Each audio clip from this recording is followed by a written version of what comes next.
I want to share this morning the core of a Shin Buddhism teaching written by the Reverend Dr. Kenneth Tanaka, a parable that he calls the seven phases of a drowning sailor. It's a teaching that speaks to me on a couple of different levels, which I'll get to in just a minute, based on my personal experiences. Let me just start with the parable. I know some of you may have heard this basic story before, so I will recap it. Sailor heads out to sea on a ship in the Pacific Ocean with two of his buddies.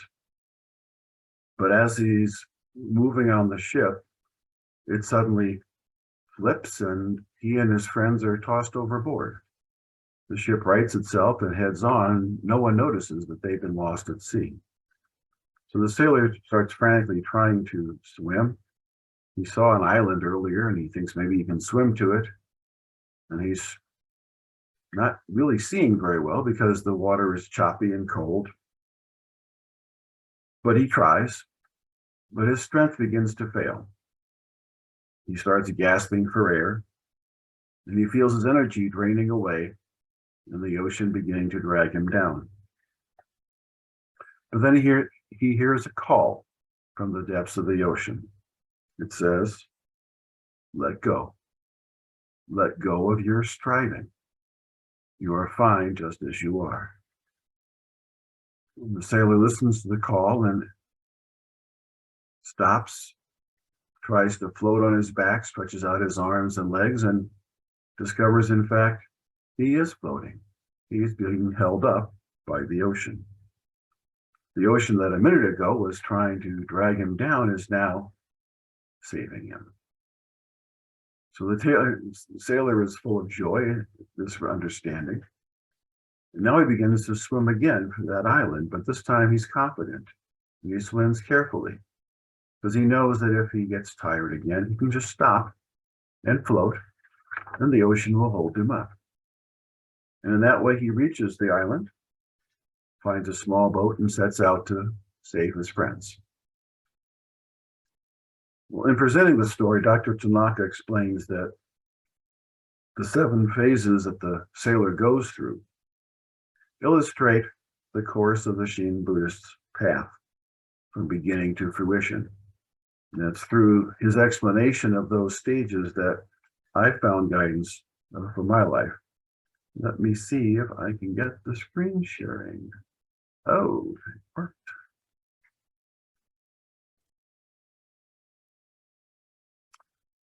The first phase in the story symbolizes being born as a human being. As we know and just heard, hard it is to be born into human life, but now we are living it. If we do not awaken in this life, in which life will we ever be awakened? So it reminds me to be present in this life.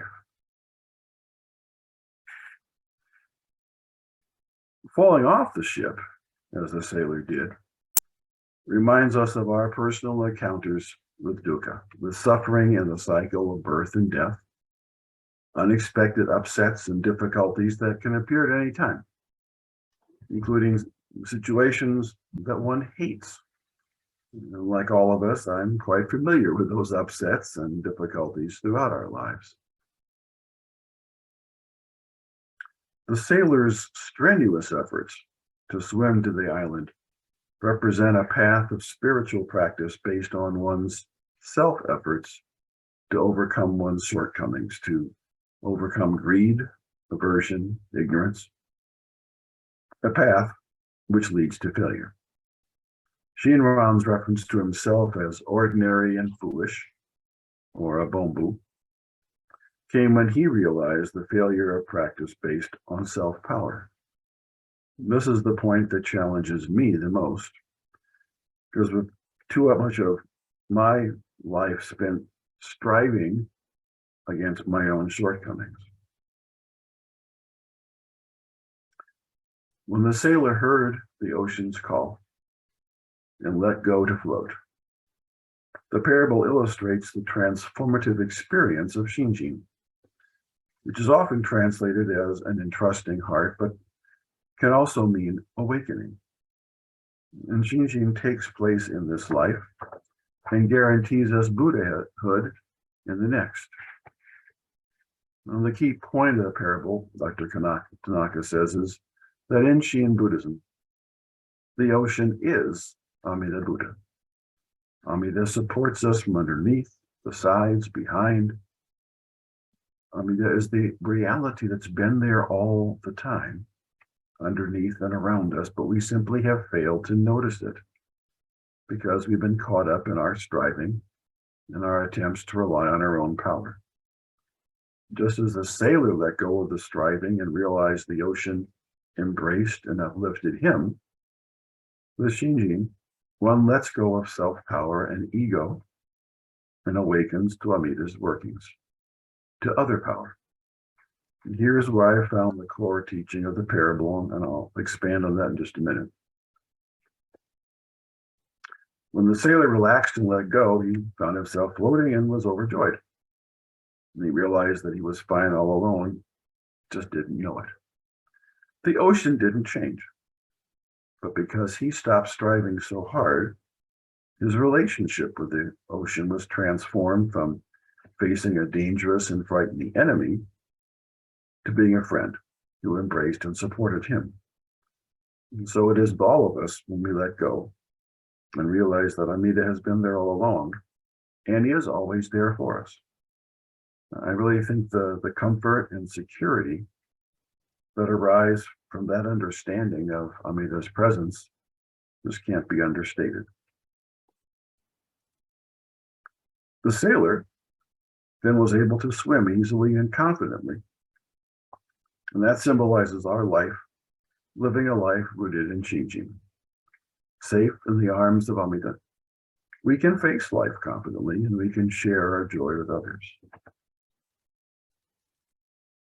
Finally, reaching the island symbolizes the attainment of full awakening, that is, Buddhahood, birth in the Pure Land. But the path doesn't end there.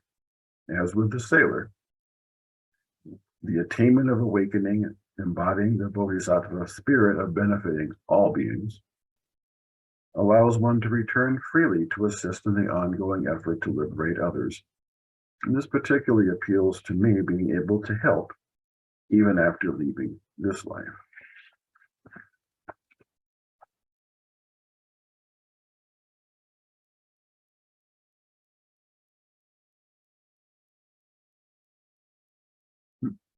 Trying to get out of as I said at the beginning, Dr. Tanaka's parable speaks to me on more than one level. First, I've never really been comfortable with water, and I struggled as a kid trying to learn even basic swimming skills.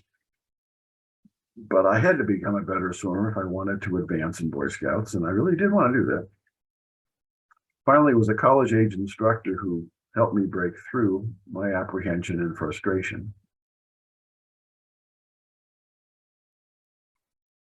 His lesson was really quite simple. He said, relax and float. And when I mustered up the courage to stop trying to force a front crawl to happen, and let the water support me a bit, I was finally able to make that swimming part of my skill set without the struggle and the fear that I'd had. So the parable and the symbolism of swimming really resonate with me as a starting point for understanding Amida Buddha. Second, I often find myself challenged by the shortcomings and frustrations that are all around us. It's really not easy for me to let go, perhaps from too many years spent as a lawyer trying to do things for clients where effort and activity often were the substitute for more calm and thoughtful action. And even in retirement, I'm way too often absorbed in the problem of the moment and my need to resolve it with all my effort. Dr. Tanaka's parable has helped me to remember that letting go and having the entrusting heart is the key to leaving dukkha behind, no matter what the circumstances are. And I really do try to use the symbolism from the parable to help me remember to stop and to float and to not try to strive to force things to happen. It is not easy because I love jumping in and trying to fix the problem right now. I spent a lot of this week, a small example. I spent most of last week struggling with a very vexing computer program, a problem, trying to force an answer without success. And I was finally helped yesterday to stop and to take a moment and metaphorically float. And a solution appeared. And I let the systems that I'd been trying to manipulate, I let them bring the answer to me. It's perhaps a trivial example, but it's another reminder for me how pointless it is to get caught up in that striving mind, and instead how important it is to stop. So I try to remember that Shinran himself described himself as foolish, so I can only get better at letting go and floating. Let me close with a quote from Shinran that I think is on point.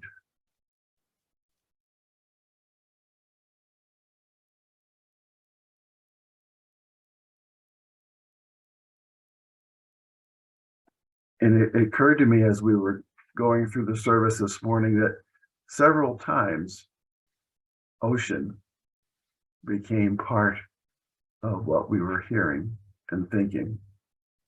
And I really like the continuation of that metaphor here in Shinran's words to that ocean of great Shinran, of great Shingen, that supports all of us, no matter our starting point. It's just there, and it's ready for us in its inconceivable, inexplicable, and indescribable nature. And I find that so refreshing to think of the ocean as always there for us. So I hope that we can all float together in that ocean of great Shingen. Please join me then in Nembutsu. Namo Amida Butsu, Namo Amida Butsu, Namo Amida Butsu, Namandao, Namandao, Namandao.